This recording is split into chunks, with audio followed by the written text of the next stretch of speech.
Hi guys, Sunny here, Gandhi.io. Welcome everybody, GINU. So today, it's not a nice, it's one of those things that you've got to tell the truth. And I was having this conversation with somebody on WhatsApp yesterday, and I actually had a bit of a go at him for hiding the truth. And it was a case of, he said he hadn't lied, but he'd hidden information that was, relevant to the situation. And I was basically saying ultimately to him that I felt that was the same as lying. So me and P3DHeem, I'm a supporter of P3DHeem. I've watched him for months and months and months. I've been subscribed to his channel. I class him as a YouTube online friend. Definitely speak to him everywhere I can and enjoy all of his videos. I have good respect for him. He gives great detailed information. Really entertaining YouTuber. You should definitely subscribe. 100% P3DHeem. Respect my brother. I got to show them him the conversation we had, bro. I hope you don't mind. It's in the interest of being transparent, and you can take it how you like it. But I want to explain why there was never a FOMO3d contract added to Gandhiji, or why we didn't do that. And I think the conversation that we had, him, was, that will definitely explain and show people that this is why we didn't add that. And you know what, ultimately I think it's important for the people to realize as well and understand. So yeah, team, I hope you don't mind me showing this to people. So on the 16th of July, I was talking to P3DHeem here, and I'll just read it. Hey bro, I'm not trying to FUD. I don't know if you noticed, but I didn't comment on any video today, and that is not like me. I have a genuine concern about FOMO3d. I could be way off, but I think there may be a potential issue. I believe a bot could be made to become the exit scammer, and then jam the contract with the transactions until the timer run out. Much in the same way Fcoin bots are jamming the Ether network.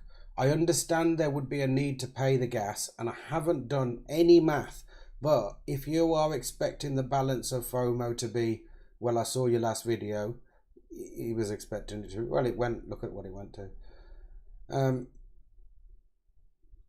Well, I saw your last video, so you will understand there will be a point where it would be worth doing.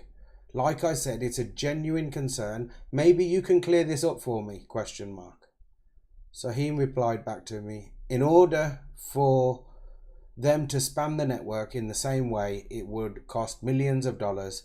If I understand the recent Fcoin problem, and even then, the price of the key plus the gas price probably won't eclipse $20 to $30, which is very little to pay for such a large pot. I replied to him, not spam the network, spam the FOMO3d contract. And if the pot is big enough, there will be a mathematical point where it will become profitable to do.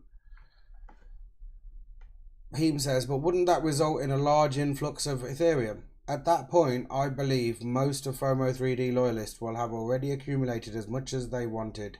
Multiple bots at that stage would have to compete with each other to win the pot. Furthermore, they would have to find a way to spam a 24-hour clock that increases 30 seconds each buy. I'm not sure how feasible that would be if there are multiple people employing the same tactic to win the pot. Now, I was trying to get this across to P3DHeem in a way that he would understand, like, simplify it down a little. Please don't take that the wrong way, Heem. So at that point, I had to try and say to him, look, I'm struggling with what to say, bro. You know I enjoy your videos and like what I know of you as a person. I would just say, look into this a bit more and maybe ask the question discreetly to someone who might know more about it. If I can see it, others will too.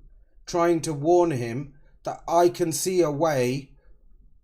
Well, you saw what happened at the end of FOMO3d. He says, I'll talk to a dev about it. I've only given it curiously thought so far. cursory thought so far, sorry guys. It's been bugging me all day. I believe it or not, this is what I said to him, believe it or not, I would love for you to come back with a definitive answer and tell me, no, it can't happen because of this.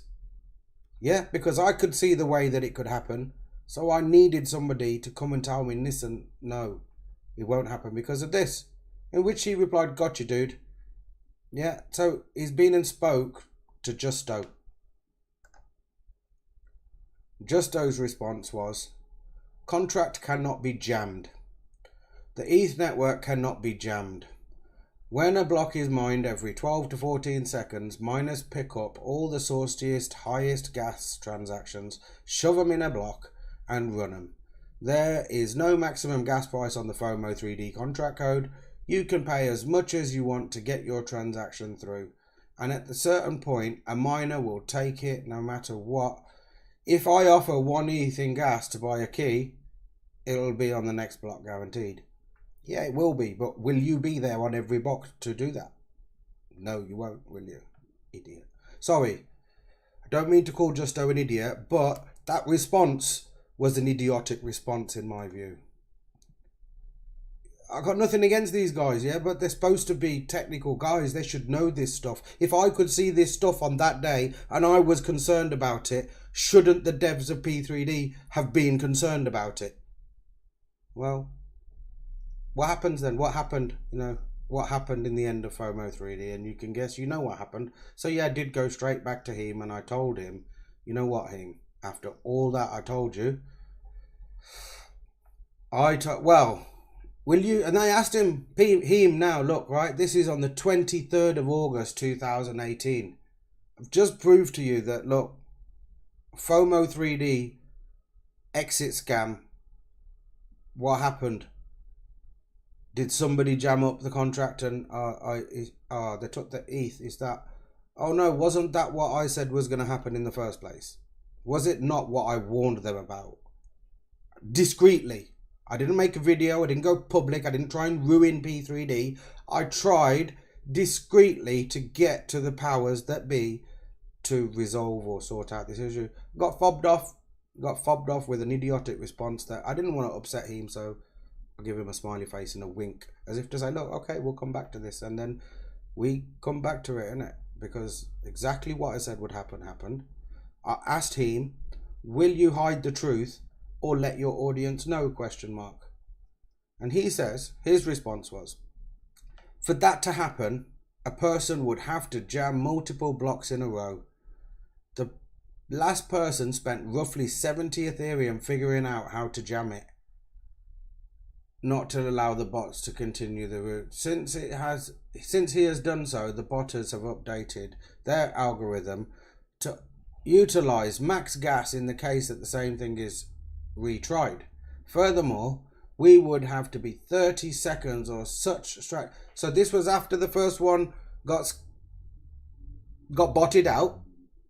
What happened to the second one then, Hind? Got botted out as well, even after. This is what I'm trying to tell you. Didn't. Well, if you're not going to listen, you're not going to listen.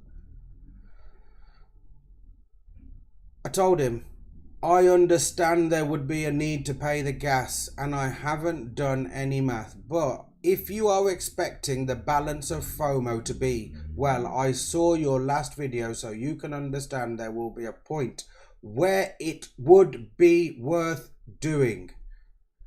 Like I said, it's a genuine concern. Maybe you can clear this up for me, question mark. My exact words, Hind. It happened as I said it would. Dress it up as you like, lol. He then tries to dress it up. What they did can occur on any Ethereum DApp. I'm not sure it can be fixed. Right. It doesn't affect my contract though, does it, Hind? Doesn't affect Gandhi, does it? So there you go, guys. Now then you know. That is why we didn't add FOMO3d to Gandhi contract, and we never will add any Ponzi scheme crap contract. Sorry. We will never add FOMO3d style contract to Gandhi. It won't happen. We got better things to come. Jai Hind, Jai Bharat. P3DHeem, I love you, bro. Please don't take this the wrong way. I had to let the truth out, man. Respect, brother.